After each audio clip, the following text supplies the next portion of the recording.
If you're seeing this video, it means that the last one didn't kill me.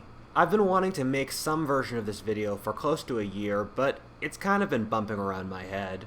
I realized some topics were long enough that they deserved videos in of themselves, which is how the Decadence and Envy videos got made. However, the original list of 12 topics was ballooned to like 21, and each video took longer than expected, so I made a 3-part series. This is another video in which I, who would brand myself as a reasonable and pretty centrist person, try to tackle the taboo subjects of our time in a measured and fair way, so the radicals don't dominate the discourse. I don't think the modern world's too different from the Middle Ages, where covering certain topics will make you a heretic liable for excommunication, and I will try to delve into those subjects here. This video is probably going to offend every part of the political, religious, and philosophic spectrums, but the truth is a double-edged sword that cuts on both sides. As I said before in the previous video, even if you disagree with me, I'd like you to take it in good faith that I'm looking for the truth, and if you try to twist my words, corrupt what I'm saying and the like, you'll only be proving the inferiority of your morals and arguments. With that out of the way, let's get started.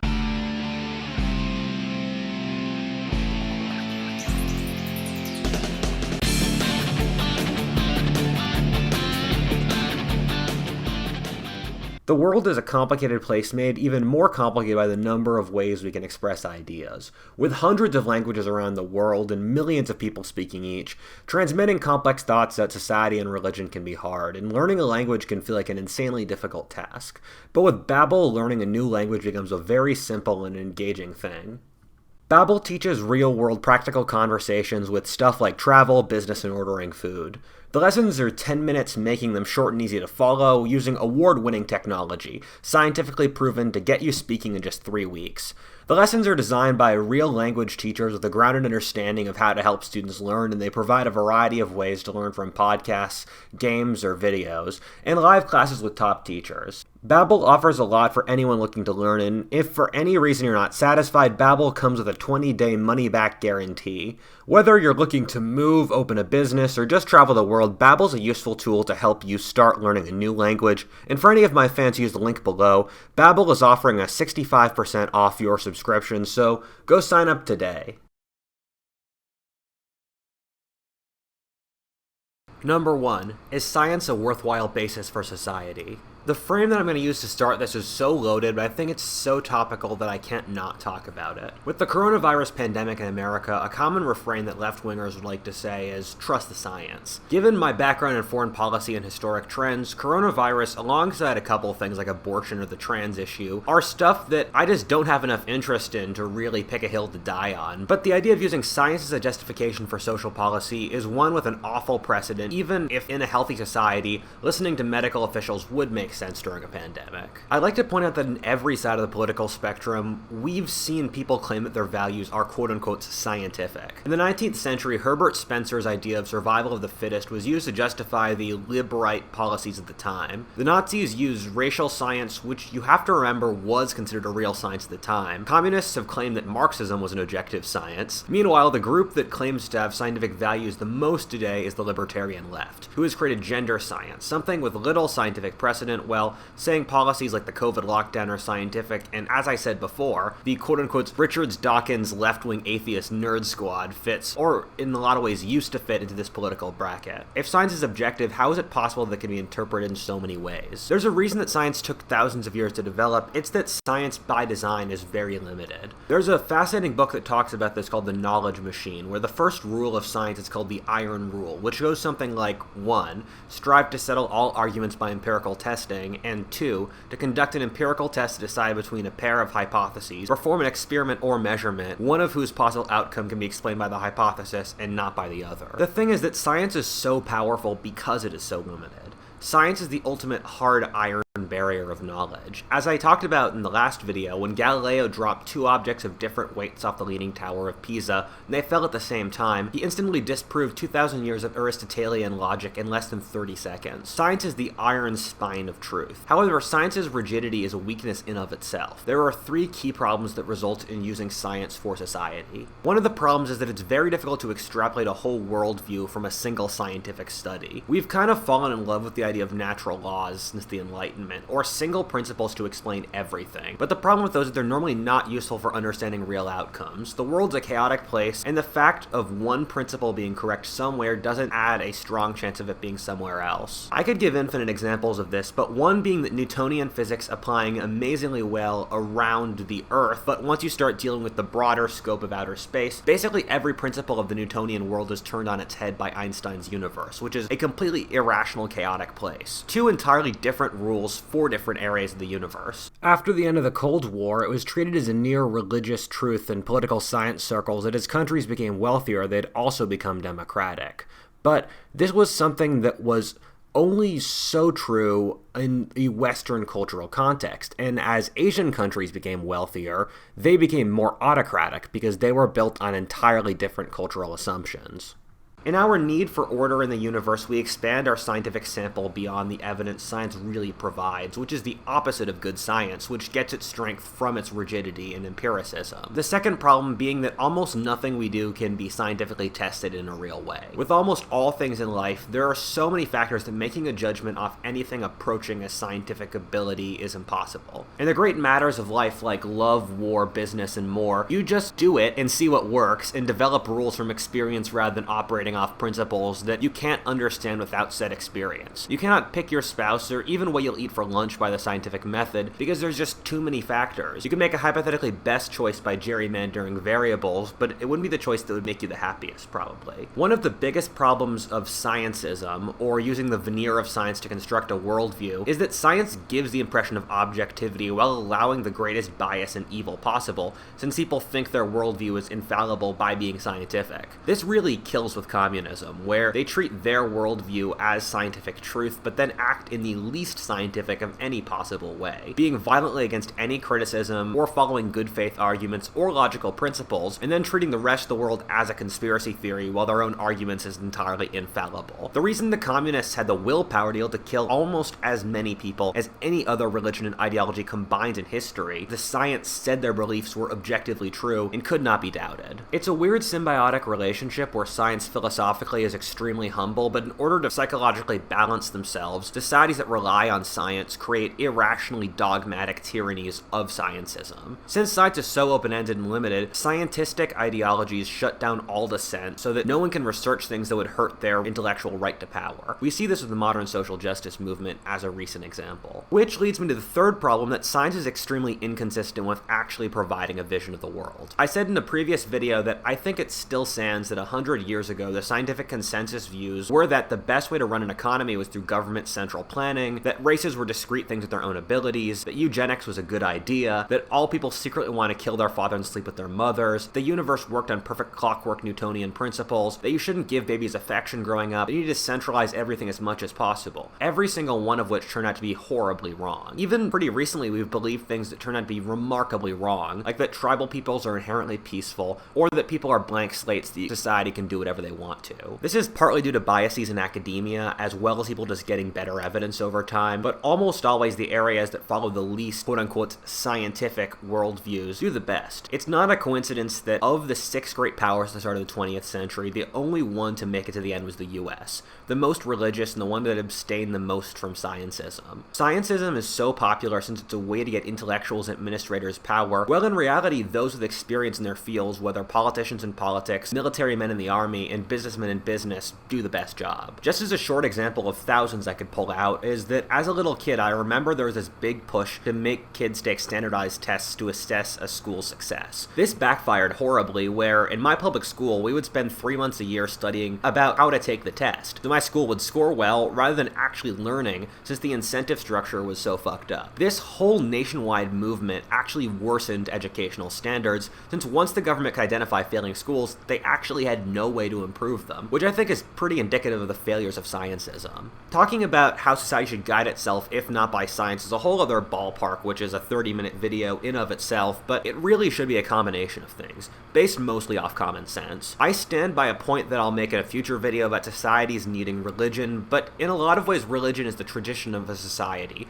or what's been proven to work so far. All of the humanities in broad terms like philosophy, art, religion, history, mysticism, and the like are other ways to get in touch with broader human intuition and understanding that's necessary to make choices in the real world. Number 2, are markets always good? If you want to politically pigeonhole me, I'm a moderate libertarian right-winger, and each of the political compass points writes their own histories, but one of the problems I run into with histories written by the libertarian right is that they treat the market as a Santa Claus that always brings the best results for everyone involved. Don't get me wrong, I think the market is one of the most wonderful things of all time and has elevated the world to a higher level, but just like science, we treat the market as a magical wand rather than a tool with specific uses that should be understood as such. One example of this from the last 30 years is the politics of globalization and immigration. I often talk about this on this YouTube channel, but standard of living has declined over the last 50 years in Western nations, since manufacturing and countless other industries have brought a poorer nation. We've imported tens of millions of immigrants, women have nearly doubled the size of the workforce, and we've automated countless jobs. And then we're surprised when wages stagnate, since from a reasonable perspective, we've literally done everything we possibly could to increase the labor force as fast as possible and crush wages as much as possible. The truth is even worse in that economists today say the increasing labor pool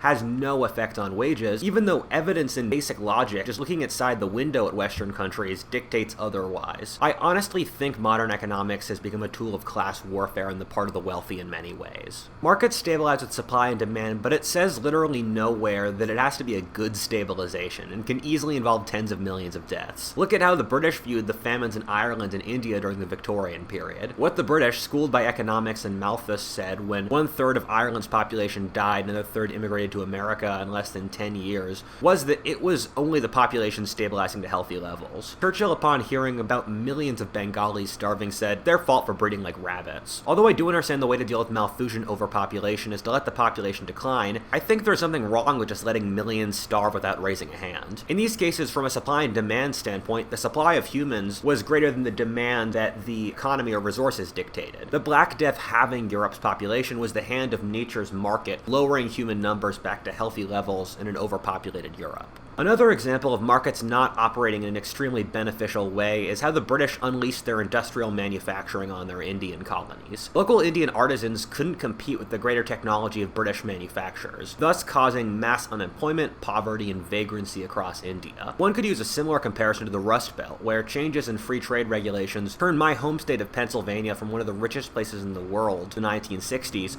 to largely decayed and depressed state with factory jobs moving to other countries. I know the market has a logic of its own, but it's not the hand of God moving to improve our lives, but a force of Mother Nature that cares not for winners or losers. People often talk about how the US's deindustrialization was necessary, but why? The US had massive tariffs for the vast majority of its history, so why should we have started changing in the 1980s? Why did the US government have a moral responsibility to make the rest of the world wealthy when that government was voted in to protect the rights and strategic interests of the American people, who are not helped by the mass industrialization of our greatest rival of communist China? On a final note, I'd also like to talk about the introduction of markets is often deeply traumatic for societies.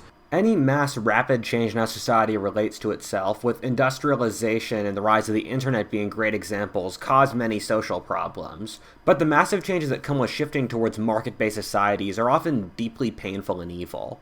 Societies in primitive and prehistoric levels are traditionally controlled by social taboos and relations built off kin and a sense of social credit. But the market demands a whole moral code that societies need to figure out, while in the meantime, really bad things can happen. Some examples are with how when the Native Americans were linked into the European economic system, you saw literal wars of genocide caused by the Iroquois in a region over 1,000 miles across to seize beaver pelts to trade for European goods. The natives were introduced to European alcohol without any social customs to deal with it, thus causing a collapse of their social codes as young men became drunkards. The Atlantic slave trade was the exact same process in Africa. The introduction of the major world's religions with the axial age like Buddhism, Christianity, Taoism, etc. was a response to the evils that came around with the rise of mass markets around 600 BC. Everywhere you saw mass slavery, sexual predation, tyrannical governments, and atrocities as side effects of there not being a moral code to effectively deal with the new markets. Number 3. How much of an effect has genetics had on history? Okay, this is going to be controversial as always whenever people talk about genetics, but I think there are multiple layers to answering this question where I don't think race, for example, has big effects on history, but I think for small groups it can make a lot of sense. The reason I don't think there's reasonable differences in intelligence between races is partially for the reasons I doubt IQ's ability to assess this that I talked about in the last video. Also, for the same reason I don't think geography is the biggest variable in history, you see too much geographic fluctuation of intelligent people across history. If you looked at the areas 2,000 years ago where the most intelligent, educated people in the world were, it would be Greece, Iraq, Syria, Pakistan, Mexico, and North China, all of which, with the exception of the last, have relatively low IQs today. Meanwhile, the areas that score highest in IQ today, like Northern Europe, Japan, Southern China, were considered savages. Again, you see too much regional fluctuation. I don't trust there are reliably different ethnic differences in intelligence, since, say, English and Italian Americans would have the same IQ in New York State, and English and Italian Americans in Mississippi would also have the same IQ. But if ethnicity and IQ were super close, you would see the English American in New York and Mississippi having the same IQ rather than the Italian American in the state they also live in. Similarly, in studies of children of members of the American military raised in foreign countries of different races that score the exact same IQ, but cultural factors in America affect IQ around race. Likewise, since Africa has more genetic diversity than the rest of the world combined, and so if heredity was the biggest factor here, you would see truly massive IQ fluctuations in Africa, which you really don't. This isn't surprising since humans have one of the smallest genetic pools of any mammal species since we almost died out 60,000 years ago with a massive genetic bottleneck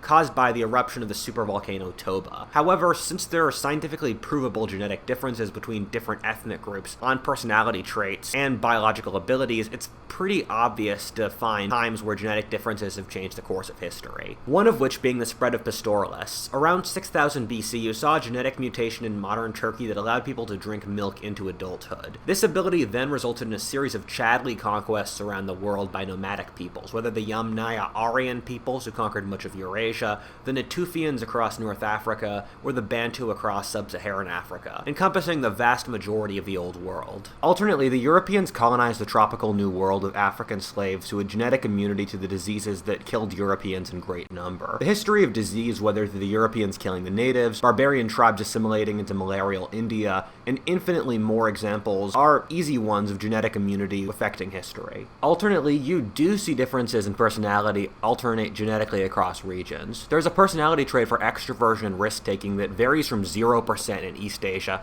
to 80% in the native tribes of the Amazon. I wonder how much of East Asian society's traditions of conservatism and isolationism relate to this. There are probably thousands of things like this that we are yet to discover just due to how new this field is and how taboo it is to study. Although I think genetic differences between humans are relatively small, I think among small, for lack of a better term, inbred populations, it becomes a lot more likely, and I will use the three examples of the Ashkenazi Jews, the caste system in India, and the Irish. The Ashkenazi, or traditionally Eastern European Jews, are the most successful group in America, being the richest and also dominating by far out of their proportion to less than 2% of the US's total population in fields between politics on both the left and the right, Hollywood, business, the arts, and anything else you could possibly think of. Ashkenazi Jews are one standard deviation above average IQ, and this makes sense given that they're a population with an extremely powerful genetic bottleneck around the year 1300, when the nations of France, England, and Germany all expelled their Jewish populations within a 10-year period, and only a few made it to their new homes in Eastern Europe. Meanwhile, the Jews were forbidden from any jobs except merchanting, which is based upon intelligence, and then did not breed with the local populations at all. If you want to create a giant selection pressure for intelligence, you would create these exact factors. India's genetic map is bizarre in that different castes in the same village are often 3 times as genetically removed from each other as Norwegians are from Sicilians. India genetically is a lot of tiny little microscopic ethnic groups crowded together in the area of nearly 2 billion people. What we've found is that a lot of these castes have genetic bottlenecks going back 2,000 years, which is insane given India is one of the most densely populated places in the world, so there are lots of opportunities to breed out of caste, and the people weren't even having affairs in between castes. The way castes operate is that people have to work and breed inside their caste, or occupation. However, when you have over 2,000 years where, say, Brahmins are assessed by their ability to make logic of the Vedic texts and memorize scripture, And again, India is a polygamous society, so successful Brahmins, for example, breed more is a larger factor. Then 2,000 years later, America recruits said Brahmins and then is shocked when they're good at coding and science, which is, in abstract, really not that different from studying and memorizing the Hindu scriptures. Likewise, we look at merchant classes like the Patels from Gujarat, who have since been able to dominate large parts of the American economy. Finally, I'd like to look at my people, the Irish. Ireland is a tiny genetic pool, largely driven by how chiefs in the ancient world had truly massive harems. What we've found is that Irish and Scottish people with the same last name normally share the same Chadley warrior ancestor in ancient times. For example, I'm an O'Neill, and so I'm descendant from the 4th century pirate warlord Niall of the Nine Hostages, who, since there are 60 million people of Irish descent, has millions of descendants. Likewise, people with the last name O'Connor are descendants from the mythic Irish Hercules Cuchulainn, Gaelic for Lord of the Hounds, who was a historic figure who lived around the birth of Christ. Ancient Ireland was an anarchic and thus pretty meritocratic society, so the chieftains were men of great personal magnetism. At the same time, Ireland was a poor, wet, and cold island on the edge of the world, and so except for a handful of Norman and Viking conquerors who assimilated, it's a closed genetic pool. Thus, are we surprised when the Irish and their diaspora dominate verbal fields like literature, music, or poetry? Alternately, how ridiculously overrepresented Scottish, who had a more restrained but similar situation genetically, and Irish Americans are in politics, being able to get votes in the same way their chiefly ancestors formed war bands off personal charisma. Part 4. Is there something real behind the spirit world? God, I feel like I'm stretching the envelope here for what I can say and still be taken seriously, but if you were to show people 200 years ago the discoveries we've made since, you would be viewed as a crackpot. Imagine saying, hey Napoleon, there's this magic force called electricity that exists everywhere in the air, and we use it to power our entire society so we don't really have servants anymore.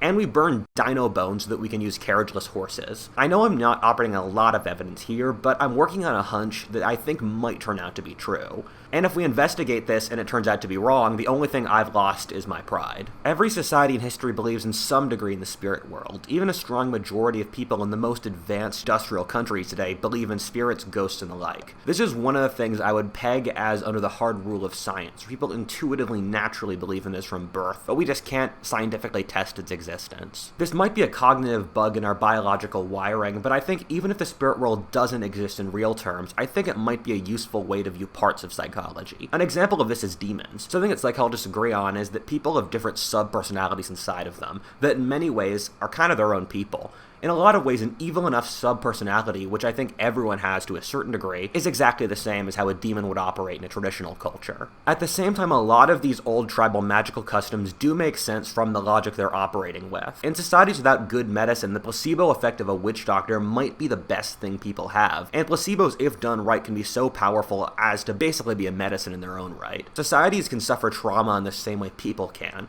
and the rituals all tribal peoples had to deal with war might have been effective ways to handle it. I mean, the best way to deal with trauma in the modern world is EMDR therapy, where a psychologist literally waves a wand in front of your eyes, which seems like some real witch doctor shit, and so much so that I've literally had to explain to my friends it isn't a scam. People's subconscious are in many ways their own spirits or gods, and operate in thousands of ways that determine the course of our lives. This is what happens when you seem mystically attracted to toxic romantic partners of the exact same type, which in a way acts as the same way a curse would, and instead of going to a priest or witch doctor, we'd go to a psychologist. The advances we make in all the sciences basically ring home how the world makes very little sense. Like physics now believes that particles are mystically connected with other particles, something magic has taught for thousands of years called the law of sympathy, or that small percentages of particles go backwards in time. So it wouldn't surprise me if a good percentage of the woo-woo stuff traditional cultures or the New Age believed turned out to be true in some bizarre way. Again, I think the chances that there's a spirit world in any way like mythology traditionally talks about it is pretty low, but I think a good example is how lots of traditional cultures talk about stuff like dwarves, giants,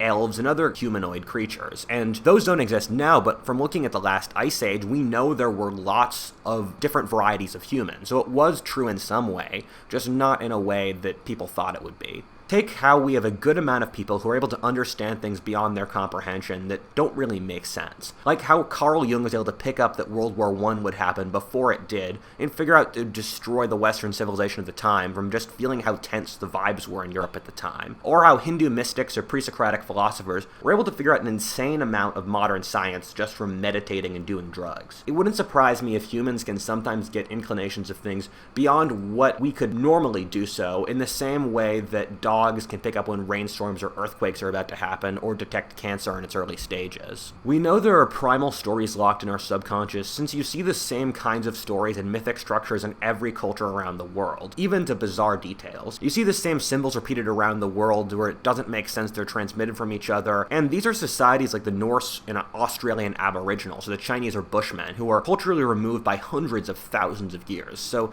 the idea that these stories or these symbols were transmitted from each other since the dawn of man perfectly seems kinda unlikely. It wouldn't surprise me if these stories exist in the human consciousness in the same way birds or sea turtles evolutionarily know their migratory patterns without being taught them. Another thing is dreams, where no one really thinks about what role dreams have in the world. When we sleep, we turn our brains to another setting to dream, in which we view the world through lots of mysterious symbols that are hard to comprehend. And the fact that we spend nearly as much time in the symbolic world as we do in the waking world, I think is an important fact that we haven't looked into very deeply as a society. So there is this inherently weird, murky, spiritual part of our subconscious that we see through dreaming. Then the fact that we make art in every society, and basically we need to make art as humans, or we become depressed and start to shrivel up, and the fact that we need beauty, means there is some layer of our subconscious that operates through symbols that we need to be happy as people. And it doesn't really work through a purely Darwinistic worldview. And I think we need to look into why we feel this natural need to make art and indulge in symbols and beauty that doesn't have an easy Darwinistic explanation. This doesn't even go into the bizarre world of psychedelics. When people take psychedelics like DMT or ayahuasca, they tend to go on the same spiritual journeys on repeat. A scientist actually did research on 4,000 cases of people taking LSD and interviewed the people while they were on LSD and found there were horrifying similarities between the kinds of things they saw, and even made a map of the spiritual world with descending orders where people go into spiritual figures of greater and greater importance, kind of like you move from going to a nature spirit or an angel, then you talk to the devil, then you see God as a giant immaterial. And in general, the final point is people seeing the unfathomable divine. This in turn is exceptionally similar to the worldview of shamanic traditions around the world. I put forward a lot of spicy points here, and the truth is that I really don't know, and how it fits in the broader world. I'm not a scientist or expert in any of this, and I'm ready to be wrong. However, I think there is a conversation and a shit ton of research here that could unlock another book or understanding or paradigm on the nature of human society in the world, but I think it's just too taboo to research or to look into, since it pushes too strongly against our current worldviews. Number 5. Do we have any idea what we're doing? In the short 21 years of my life, I have very, very rarely felt confidence in any American political regime, whether right or left, center or square, white or black. In every case, it seems like our government is run by not especially courageous, inventive, or even in-touch baby boomers who know nothing of my way of life or struggles. I think most young people around the world, irrespective of country, can relate to this on a big level. I remember something my father once said to me is, if people tell you there's no need to panic, it means that you should panic, since it translates to, there is a serious problem, but we have no solution and we'd like you to all stay still until we can find one. Another was when I was watching a political speech about raising the fiscal ceiling when I was around 8. I asked my dad what the speech was about, and he said, it's about giving my generation more money, and your generation will pay for it. Which my reply was, that's not fair. I wasn't able to vote on that. To which my father replied, that's the point. Those really stuck with me. Most of the people and most of the time like to believe that those in charge are competent and have their interests in mind, at least in wealthy developed countries, or that there is someone in charge who knows what they're doing, but there really isn't. I don't want to go through too many examples since there are too many, but one being the current Biden administration's financial policy. When asked how they deal with inflation, their unironic reply was they'd print more money, which translates to, we have no idea how to deal with these financial problems, but we plan on passing the problem onto the future generations. However, we've been doing that for 40 years, and so those future generations are now. In some ways, this is a factor of our current political climate, in which political leaders have to deal with a deeply brutal world system, but I also think it's inherent to the nature of human society, and is being pushed by industrialism. I mean, if you look across history, it's so easy to find examples of the powerful being stupid. I'm not going to list them here since the examples are too numerous. Nothing says that the powerful have to be wise or smart. However, another factor is that we're in a rabid and awful social experiment on how to manage industrial and information-based societies that we really have no experience with. If you look at the greatest tragedies of the modern world, you find that it's due to a desire to totally recreate the world based on some false premise about how the world worked. Our modern civilization leaves us feeling lonely, unfulfilled, weak, and depressed, and that gaping wound, added to the feeling of fear and chaos that comes with extremely rapid change driven by technological progress and the interconnectivity of the world, adds a moral void that we demand be filled immediately. This need is so dire the modern world has sprung from ideology to ideology and fad to fad to get the magic fix. When you look at the culture wars, you find that we really can't agree on any element of a worldview that we can trust. The modern world is an ideological battle that encompasses things as wide as the family, ethnicity, the role of war, the nation, romance, history, science, metaphysics, human nature, and everything else. If you want to find something our society can agree on, you would struggle, since the right and the left start with fundamentally different philosophic bases of how they view human nature in the world. Since we're so insecure of how fast the world has changed, these ideologies overcompensate by offering total certainty, the ironclad fanaticism of radical Islam, communism, Nazism, or social justice. All of them offer total visions of the world that are wrong. We see this even on a micro level, where we've seen countless parenting, dieting, or dating trends across the last century that keep trying to design all those things around certain somewhat arbitrary principles. Well, in reality, for all of these, they're so context-driven that you're probably best just figuring out by talking to your family and friends. A big reason I think the modern social justice movement is so dangerous is that it offers such easy answers for the world, answers with no nuance or ability to prove their efficacy, answers that encapsulate everything in the world, then go about shoving those answers down society's throat, and if anyone disagrees with them in the slightest, they try to destroy them totally, or literally cancel. If someone were to design an ideology that would look like the opposite of what we need, it would be that. Realistically, you shouldn't trust anyone who offers a panacea or easy answers to questions like this. The truth is that the old answers of having women in the home, having 8 babies, hereditary monarchies, and the like just don't work anymore with the new world, but a lot of the answers that have been offered as solutions have been the absolute worst in history,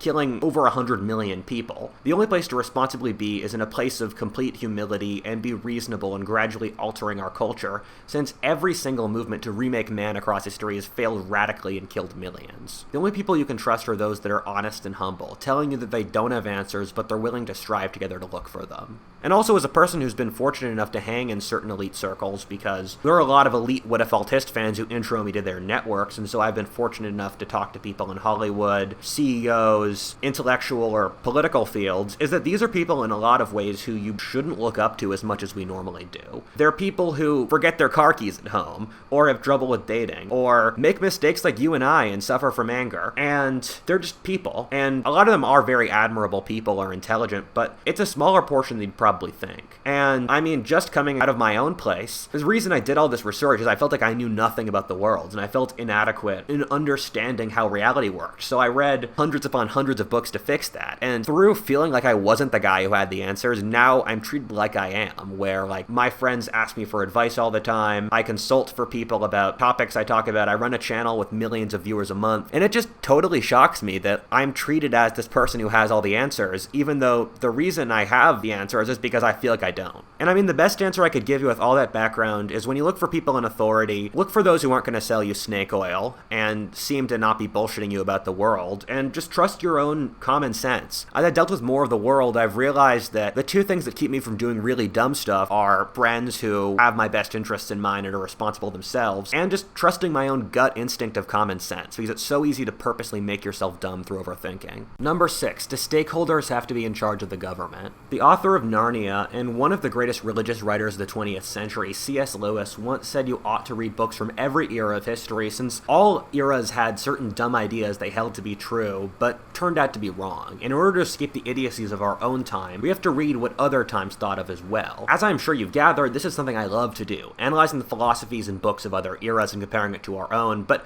in doing so, I've found certain convincing arguments that are taboo to broach today. One of these is that stakeholders have to be in charge of the government. It was taken as a totally obvious truth to most people before 150 or so years ago that once you allowed groups without a stake in society power, they'd gradually dismantle the rest of society as it would lose its vigor. In order to explain how big this idea was, let me use the American Revolution as an example. Most people often criticize the Founding Fathers for not establishing full suffrage immediately and that property holders were allowed to vote. However, that's really only a perspective that makes sense looking backwards. The American Revolution was in some ways pretty radical, and was by far the most democratic state up to its time by a truly vast margin. In the new American colonies, around 70% of the white male population could vote. Over the next few decades, the franchise was expanded even more so that by the 1820s, all white men could vote. Meanwhile, in the next most democratic nations in the world, England and Scotland, only 3 and 2% of the male populations could vote respectively. And in the next countries after that, the Netherlands and Switzerland, the number was beneath 0.5. Another thing to keep in mind was that democracy was a bad word at the time of the American Revolution, and being called a Democrat was an insult that was thrown at radicals. I remember reading Edward Gibbon's argument for the decline and fall of the Roman Empire, written in the same year as the start of the American Revolution, about how democracy was inherently irrational. The Founding Fathers were taking a big bet by making America as democratic as they did. A bet that only made sense given that the American states were already governed democratically,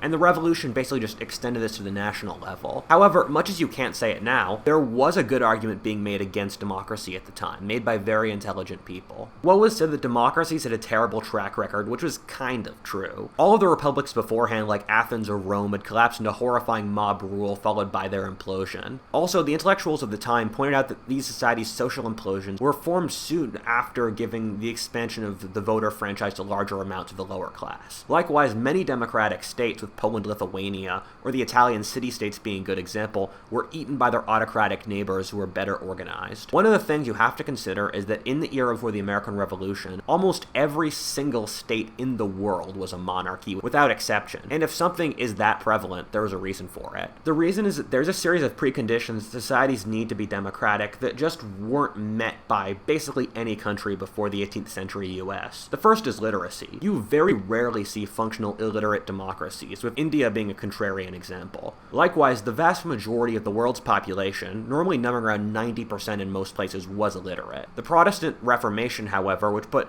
a very heavy emphasis on literacy in order to read the Bible to connect to God, meant that literacy rates in Protestant countries went through the roof, and so by the time of the Revolution, almost all white Americans were literate. The second and most important is that America was one of the very few advanced societies in which the vast majority of Americans held some form of property. The sheer amount of land in the industrious culture meant that any American who wanted land just moved 60 miles to the frontier, leaving the Scottish immigrant back in the docks with an additional job. Afterwards, you only see democracy spread to countries where majorities of the population were property owners. The next countries to become democracies in the same scope as the US were very similar British settler colonial societies like Canada, Australia, or New Zealand. Meanwhile, you gradually saw the expansion of democracy in Europe with the Industrial Revolution, creating a massive property-owning middle class. The only stable democracy in Europe was the big one where farmers didn't have landowners and were free proprietors, France. After that, around the world, democracy is spread with the establishment of a property-owning middle class. If you want to look outside Europe, you see the exact same results. After independence from Britain, India divided up the feudal noble estates, thus creating a giant free peasant class. Meanwhile, Pakistan remains to this day feudal. Can you guess which of them is one of the most dynamic democracies in Asia, and which has never seen a politician finish his term without a political coup? We see the same trend in Latin America and Southeast Asia, where democracies normally followed cutting up the feudal estates in the 1970s. However, what you see when you try to push a democracy without enough of the population being stakeholders, you get really bad results. A perfect example being the collapses in the middle classes in modern Western nations have resulted in the rise of anti-democratic movements on both the right and the left. Non-stakeholders aren't incentivized to support democracy, which is a slow-moving, status quo-oriented system, since they have nothing to lose if society falls apart, and so support radical candidates who promise to give them stuff in the off chance they succeed. These exact sort of candidates show up like clockwork in Latin America all the time. Latin America has some of the highest inequality of anywhere in the world. Latin America is kind of a clash royale of electing some radical candidate by the have-nots to shake up the system, but the fact of having so many radical candidates to shake up the system means there's no stability, and so everyone remains poor. Red-pilled as it sounds, the 18th century people using the spread of democracy to show when empires start to decline has a bit of truth to it. Britain was an aristocratic democracy until World War I, in which only property holders could vote. However, in order to basically get warm bodies into the trenches, it became a full suffrage democracy during or right after the war. However, since Britain is an extremely class-conscious society, where the upper classes and nobility basically ran the country, you immediately saw the dissolution of the various institutions that held Britain together as a great empire. Britain left financial stability, inflating its currency to pay for more generous government programs, thus erasing the British pound as the world's reserve currency. In the 1920s, Britain started a series of economic programs to create deals between the factories and unions at the expense of the purchaser, thus erasing Britain's ability to compete in the world economy and resulting in Britain's economic decay. Over the next 2 decades, the British welfare system expanded by over 20 times over, while Britain slashed its military spending and foreign policy and got rid of the empire extremely rapidly. From the perspective of the British lower classes, I do get it. They lived objectively really hard lives, and not wanting to work 12 hours a day in a coal mine is entirely understandable, and they came from a society where the upper classes had brutally repressed them for centuries. However, they removed all the institutional bases that made Britain great and thus resigned their descendants to decay and obscurity. If you were to look at what ancient philosophers said an excess of democracy untempered by values or principles looked like, it looks exactly like our present world. Aristotle thought that each political system functioned until its greatest strength when overextended became its greatest weakness. The ancients thought democracy would naturally overextend itself by becoming too democratic, resulting in chaos, and then a tyranny would emerge to reestablish order from a democratic society that was too okay with chaos. It went something like this. The democracy starts to expand the voter base out of genuine goodwill. This works well for a little bit since the society still has great men leading it, but over time people take it for granted. In a society where everything is purely judged off popularity, people lose the ability to make unpopular stands or be moral. The most popular becomes the most ordinary and the most average, or that which makes the common man not feel judged or arouses envy. Society becomes gross and degraded as the only metric people look for is attention rather than any higher good. This spills into the art, business, and the rest of the general society. Winning the public's goodwill becomes the only goal, and the leaders try to flatter the voters and then give out concessions and goodies in order to win votes. In order to win each next election, the leaders do policies that hurt the nation over the long term. As more and more short-term decisions take place, the society starts to weaken, and the democratic trust that holds the society together decays. At this point, a dictator arises out of the chaos who unifies the nation. This is why ancient societies distrusted democracy, since they believed it would inevitably end in dictatorship, and the pattern I just described is literally what happened in the Roman Republic. At the end of this, the point I'm trying to make is that you need to keep a strong middle class and have strong values to maintain democracy. Given the choice between a democracy with a strong middle class and values or a vastly unequal monarchy, I think we all know what the better choice is. However, democracy today, much like the market and science, is viewed with immense rose-tinted glasses, and only by looking at democracy's limits can we maintain it and keep our freedom. Number 7, are modern religions what their prophets preached? I was once reading a book on the history of India, and one of the interesting things the author said was that Mahayana Buddhism, or Buddhism in East Asia, basically turned out to be the opposite of what Buddha taught in a lot of ways. Buddha stood against creeds, gods, worshipping him as a god, believing in devils and spirits, making theories that cosmology are working with the state. Can you guess what Mahayana Buddhism did? Every single one of those. I thought about that for a second, and it reminds me of another book I read called Misreading Scripture Through Western Eyes, and it talked about how we misinterpret the Bible through a totally different lens than how the people who were at the time wrote it.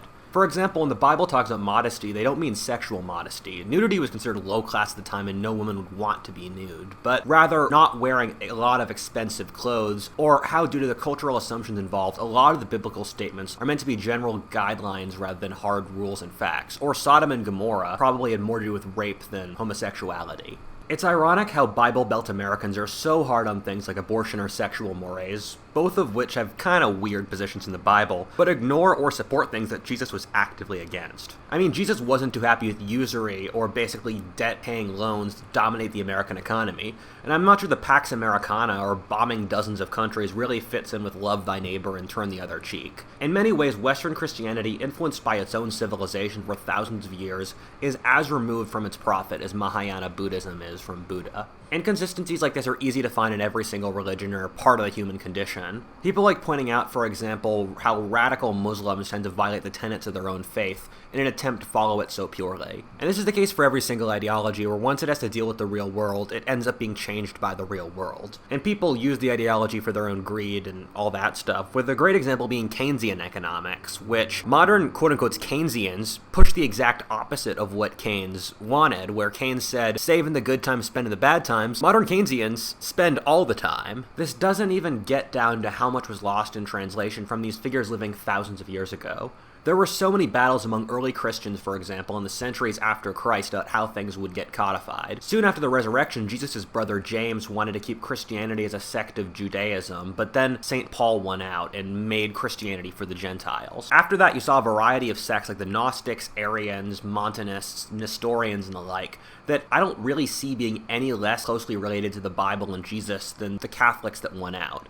The Catholic Church then edited what Christian texts became canon. This doesn't even get down to comparing what prophets were trying to say with how it was immediately interpreted by their societies. Take figures in extremely recent history like Nietzsche or Karl Marx. People will argue all day what Nietzsche was trying to say, and Karl Marx has been misinterpreted 1,000 times over. The problem with geniuses is that they often construct extremely complicated, and from the perspective of less intelligent people, seemingly contradictory worldviews, but that's just a reflection of how often complicated and contradictory the real world is. What normally happens is that a genius creates a very complicated and coherent view of the world, and then since that worldview is so complicated, people afterwards can cherry pick different quotes for whatever they want to do. How do we deal with that? I'm sure many of the faithful are mortified to imagine that they aren't purposely following the will of God as explicitly stated by their prophet. However, I think it's fine to chill.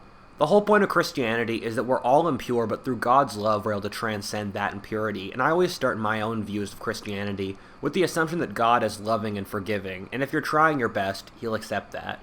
Jesus himself spoke against the Pharisees, or those in his time who obsessed over rules, rather than standing for the general message of loving God. For the examples of Western Christianity and Mahayana Buddhism, both of these have done beautiful and moral things that warrant pride just by themselves. Also, remember that the world has changed a lot. Ending slavery isn't directly in the Bible, but is definitely in the spirit of things, and I'm glad European Christendom did it. Zen Buddhism, very little relation to what Buddha taught, but Zen Buddhism is a totally independent outgrowth of Mahayana Buddhism that's very different from how Buddha probably imagined it, but Zen is one of the most beautiful things ever made. Also, remember that the world has changed a lot. Even if you start with the assumption that Jesus was the Son of God, he still had to tailor his divine advice to the world 2,000 years ago, and there's no way he could say enough in the 33 years of his life to convey every exigency of all the future. I guess I'm a bit biased since I was raised a Quaker, a sect of Protestantism that believes in continuous revelation, or that God speaks to us all. Strangely enough, one of the first things I think of in this whole thing is how the white and literal fraudster Black Lives Matter activist leader, Shaun King, hates on white Jesus, saying Jesus was dark-skinned, which is insane considering Jesus was a Jew, and Jews look like this. However, my take is that Africans make black Jesuses, Koreans make Asian Jesuses, and the like, and since the Christian message applies to all peoples, so it makes sense if North Europeans make Jesus in their image. It's me thinking about how missionaries in the Arctic talk to Eskimos about the seal of God rather than the Lamb of God, since it's get across the vibe of God's universality. God belongs to all of us, not purely to the inhabitants of the Syrian desert from 3,000 to 2,000 years ago. What a feltist, and thanks for watching. If you enjoyed that video, please like, comment, subscribe, or stay tuned for additional content. Alternately, check out my Pearl, Patreon, and Pillar. As always, thanks so much for watching, and have a wonderful day.